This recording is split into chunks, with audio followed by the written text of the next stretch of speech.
সৰ্বানন্দ সোণোৱাল জয়ী হোৱাক লৈ সুখী নহয় মুখ্যমন্ত্ৰী হিমন্ত বিশ্ব শৰ্মা। সৰ্বানন্দ সোণোৱাল পৰাস্ত হোৱাটো বিচাৰিছিল হিমন্ত বিশ্ব শৰ্মাই। ডিব্ৰুগড় লোকসভা সমষ্টিত সৰ্বানন্দ সোণোৱালক হিমন্তই হৰুৱাবৰ কাৰণে চেষ্টা কৰিছিল। সৰ্বানন্দ সোণোৱালক পৰাস্ত কৰিবলৈ সকলো ব্যৱস্থা কৰিছিল হিমন্ত বিশ্ব শৰ্মাই। সৰ্বানন্দ সোণোৱালক পৰাস্ত কৰিবলৈ গোপন ৰণনীতি সাজু কৰিছিল হিমন্ত বিশ্ব শৰ্মাই। নাহৰকটীয়াৰ বিধায়ক তৰংগ গগৈৰ সমষ্টিত বহু কম ভোট লাভ কৰিছে সৰ্বানন্দ সোণোৱালে। ইয়াৰ কাৰণ হিমন্ত বিশ্ব শৰ্মা। হিমন্ত বিশ্ব শৰ্মাই চক্ৰান্ত কৰি মৰাণত প্ৰধানমন্ত্ৰীৰ নিৰ্বাচনী প্ৰচাৰৰ কাৰ্যসূচীও বাতিল কৰিছিল। আনকি প্ৰচাৰ চলাবলৈ অমিত শ্বাহ আহিছিল যদিও তাৰ পৰাও সৰ্বানন্দক চক্ৰান্ত কৰি আঁতৰাই ৰাখিছিল হিমন্ত বিশ্ব শৰ্মাই। উজনি অসমৰ সকলো বিধায়ককে হিমন্তই নিৰ্দেশ দিছিল সৰ্বানন্দক সহায় নকৰিবলৈ।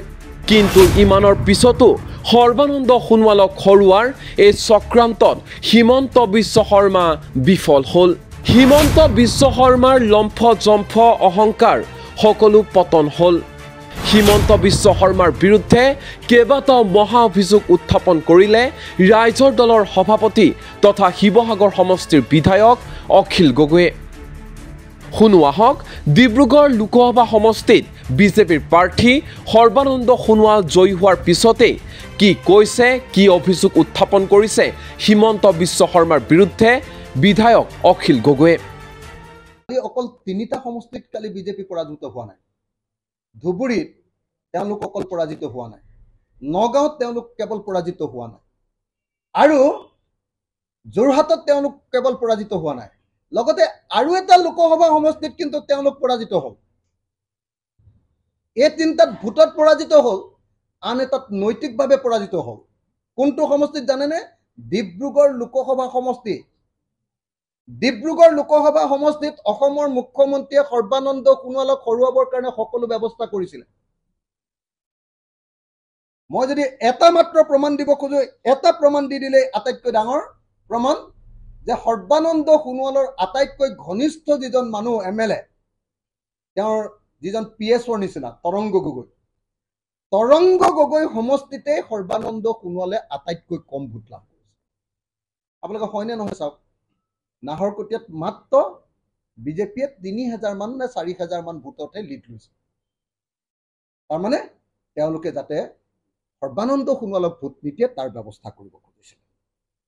আপোনালোকে সকলোৱে জানে যে হিমন্ত বিশ্ব শৰ্মাই তাৰ MLA বিলাকক, যিমান তিনচুকীয়া আৰু ডিব্ৰুগড় MLA আছিলে, তেওঁলোকক নিৰ্দেশ দি দিছিলে যে তোমালোকে বেছিকে নাখাটিবা। তেওঁক হৰুৱাবৰ কাৰণে চেষ্টা কৰিছে।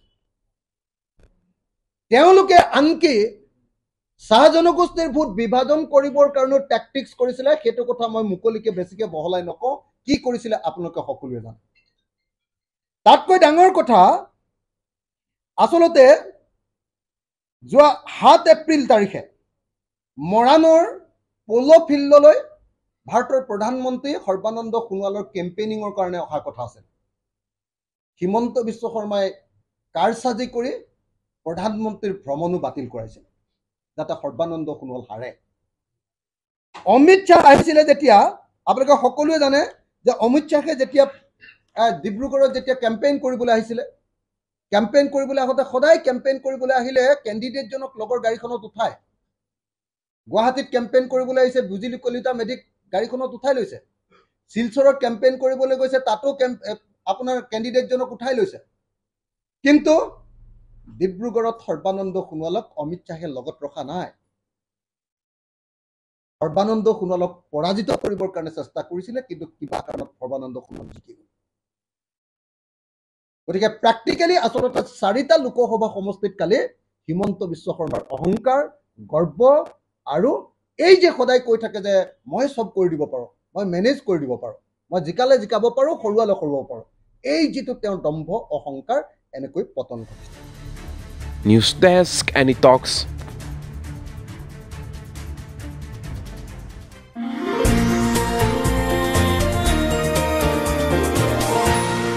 এনি টক্স, ভোটৰ বিপৰীতে ৰাইজৰ স্বাৰ্থ।